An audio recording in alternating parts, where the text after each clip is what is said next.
कुल्लु नफ्सिन ज़ाइक़तुल मौत, कि मौत का जायका हर जानदार को चखना पड़ेगा।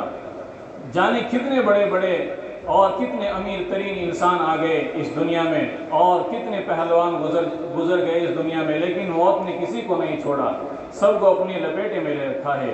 बड़े बड़े नबी आए, हज़रत सुलेमान अलैहिस्सलाम, जिनकी हुकूमत पूरी दुनिया पर थी, यकसा हुकूमत, दरिंदों पर, चरिंदों पर, परिंदों पर, जिन्नातों पर, हवाओं पर, समुद्रों पर, तमाम उनकी चारों तरफ से हुक्मरानी चलती थी। लेकिन जब मौत का फरिश्ता हज़रत सुलेमान अलैहिस्सलाम के पास आता है तो कुछ भी नहीं चलती। मेरे भाइयों, कुरान करीम इरशाद फरमाता है, इज़ा जाअ अजलुहुम फला यस्तअखिरून सअतन वला यस्तक़दिमून, कि जब वक्त मुतअय्यन आ जाएगा तो ये लम्हे की मोहलत नहीं मिल सकती और हम ना जाने कहाँ और कैसे हाल में मरेंगे। अल्लाह तबारक व तआला हम तमाम मुसलमानों की हिफाजत फरमाए। मेरे भाई, हमें ये सोचना चाहिए कि जो कफन हमारे बदन पर चढ़ने वाला है, जो हम पहनने वाले हैं, मेरे भाइयों, वो दुकानों पर फरोख्त होने के लिए आ चुका है। हमें मालूम नहीं हमारे घर वाले कब खरीद कर लिया है। मौत का कुछ भी पता नहीं। टिक हिर्स हवा को छोड़ मियाँ मत देश बदेश फिरे मारा, क़ज़्ज़ाक़ अजल का लूटे है दिन रात बजा कर नक्कारा, तो बदिया बादे बैल शुतर क्या गोई पल्ला सर भारा, सब ठाट पड़ा रह जाएगा जब लाद चलेगा बंजारा। तो मेरे भाइयों, ये हम जो कमा रहे हैं, खा रहे हैं, अपने बच्चों के लिए कमा रहे हैं, अजीब अजीब किस्म का कमा रहे हैं। हलाल रोज़ी तो सबको कमानी चाहिए, लेकिन हम अपने बच्चों के प्लस फ्यूचर के लिए हम ऐसी गंदी चीज़ों और अजीब किस्म का हम माल कमा रहे हैं, जो कल क़यामत के दिन मेरे भाइयों बड़ी ही दिक्कत का सामान हमारे लिए होगा।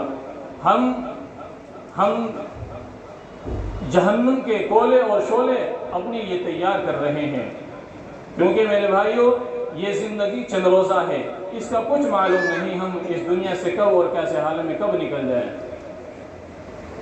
ये ज़िंदगी बहुत ही चंद रोज़ा है। हज़रत उमर बिन अब्दुल अज़ीज़ रहमतुल्लाह अलैह का ज़माना है। हज़रत उमर बिन अब्दुल अज़ीज़ रहमतुल्लाह अलैह एक जनाजे में शरीक हैं और जनाजे में चल रहे हैं। जनाजे को कब्रिस्तान में रखा गया तो हज़रत उमर बिन अब्दुल अज़ीज़ रहमतुल्लाह अलैह एक तरफ बैठ गए और बड़े ही गमगीन हैं, बड़े रंजीदा है और अफसुर्दा है। किसी ने मालूम किया कि हज़रत, आप तो जनाजे के अमीर हैं, आप तो वली हैं और आप तो इसके ज़िम्मेदार हैं, आप ही एक तरफ होकर बैठ गए। तो हज़रत उमर बिन अब्दुल अज़ीज़ रहमतुल्लाह अलैह फरमाने लगे कि मैं इसलिए गमगीन हूँ कि मुझसे कब्र ने मुझे कहा कि ए उमर बिन अब्दुल अज़ीज़, तू मुझसे ये क्यों नहीं मालूम करता कि मैं आने वाले के साथ क्या क्या सलूक करती हूँ। तो हज़रत उमर बिन अब्दुल अज़ीज़ रहमतुल्लाह अलैह ने फरमाया कि बतलाओ तुम क्या क्या करती हो। तो कब्र ने कहा कि मैं एक हड्डी को दूसरी हड्डी में पेवस्त कर देती हूँ और मैं बड़ा जुल्म करती हूँ, मैं छोड़ती नहीं हूँ, जिसके आमाल बहुत बुरे होते हैं मैं उसको छोड़ती नहीं हूँ। तो मेरे भाइयों, हमें सोचना चाहिए हम कैसे आमाल कर रहे हैं। अल्लाह तबारक व तआला ने हमें ज़िंदगी अता फरमा रखी है, हम रब्बुल जलाल का खा रहे हैं, रब्बुल जलाल का पहन रहे हैं। और मेरे भाइयों, अल्लाह तबारक व तआला ने हमें नो टेंशन ज़िंदगी दे रखी है, उसके बावजूद भी मेरे भाइयों हम अल्लाह तबारक व तआला के सामने सजदा रू नहीं होते, नमाज नहीं पढ़ते। कितने अफसोस का मकाम मेरे भाइयों। और हम दावा करते हैं कि हम नबी की उम्मती हैं और हम आशिक़ रसूल हैं।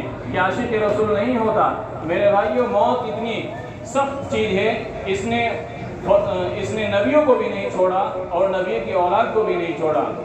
हज़रत अबू ज़र ग़िफ़ारी रज़ी अल्लाह तआला अन्हु फरमाते हैं, कब्र से खिताब फरमाते हैं, या क़ब्र हल तदरी मनिल लती जिना बिहा इलैक, हादिही बिन्त रसूलुल्लाह, हादिही ज़ौजतु अलील मुर्तज़ा, हादिही उम्मुल हसनैन।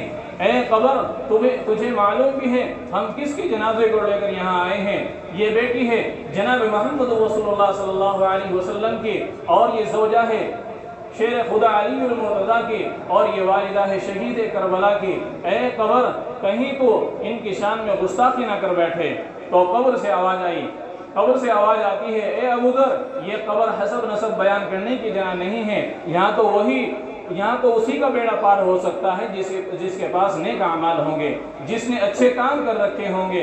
तो मेरे भाइयों, हज़रत फ़ातिमा ज़हरा रज़ी अल्लाह तआला अन्हा जो जन्नत में औरतों की सरदार हैं, اب سوچنے کا مقام یہ ہے، یہ ان کے لیے جملہ ہے، یہ صحیح معنوں میں ہمارے لیے جملہ ہے، کیونکہ وہ تو پہلے ہی بخشے تھے، رضی اللہ عنہم ورضوا عنہ۔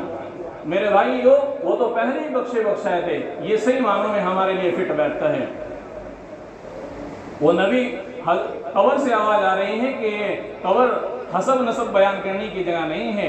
قبر سے یہ کہنا یہ گورنر کا بیٹا ہے، یہ بادشاہ وقت کا بیٹا ہے، یہ بہت بڑے باپ کی اولاد ہے، اے قبر سکون سے اس کے ساتھ رہنا، اسے پریشان نہ کرنا، قبر میں یہ نہیں چلے گا میرے بھائیو۔ قبر میں نیک اعمال چلیں گے، نیک صالح اعمال کیے ہوں گے، اچھے کام کیے ہوں گے تو وہی چلیں گے۔ وہاں کسی کی رشوت نہیں چلتی، وہاں امیر کی بھی قبر ایسی ہے اور غریب کی بھی قبر ایسی ہے۔ اور یہ موت اتنی سخت چیز ہے، امیر ہو، غریب ہو، عرب ہو، عجم ہو، عالم ہو، جاہل ہو، کیسا بھی ہو، موت سب کی آئے گی، کوئی اسے روک نہیں سکتا۔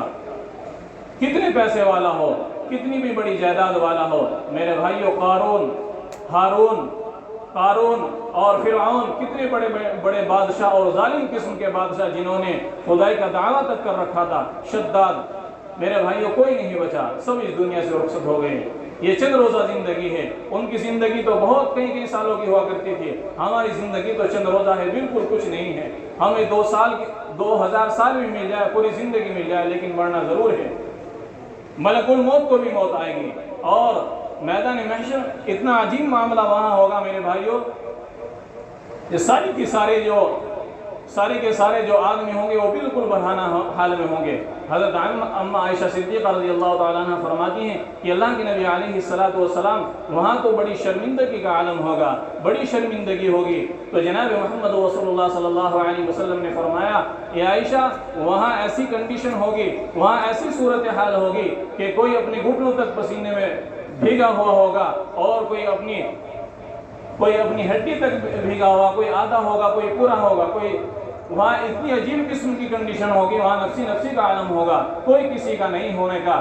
حضرت یعقوب علیہ السلام اور حضرت یوسف علیہ السلام باپ بیٹے ہیں، لیکن نفسی حضرت ابراہیم علیہ السلام اور حضرت اسماعیل علیہ السلام باپ بیٹے ہیں، لیکن نفسی وہاں نبی وہاں اپنی امتوں کو نہیں دیکھیں گے، وہاں نفسی کا عالم ہوگا، باپ بیٹے کو بھول جائے گا، اور ماں اپنی بچی کو بھول جائے گی، بھائی کو بھول جائے گا، وہاں کوئی کسی کا پرسان حال نہیں ہونے گا، بڑی بیچارگی کا عالم ہوگا، بڑی قسم پرسی کا عالم ہوگا۔ لیکن ایسے ہی حال میں میرے بھائیوں، جناب محمد رسول اللہ صلی اللہ علیہ وسلم کی صدا بلند ہوگی، اور وہ صدا کیسی ہوگی؟ یا ربی امتی، یا ربی امتی، یا اللہ میری امت۔ کون سی امت زندگی بھر گناہ کرتی رہی؟ کون سی امت زندگی بھر جوا کھیلتی رہی، سٹا لگاتی رہی، شراب نوشی کرتی رہی، ایک دوسرے پر ظلم و زیادتی کرتی رہی، اور ایک دوسرے پر بہتان باندھتی رہی، اور ایک دوسرے کی غیبت کرتی رہی؟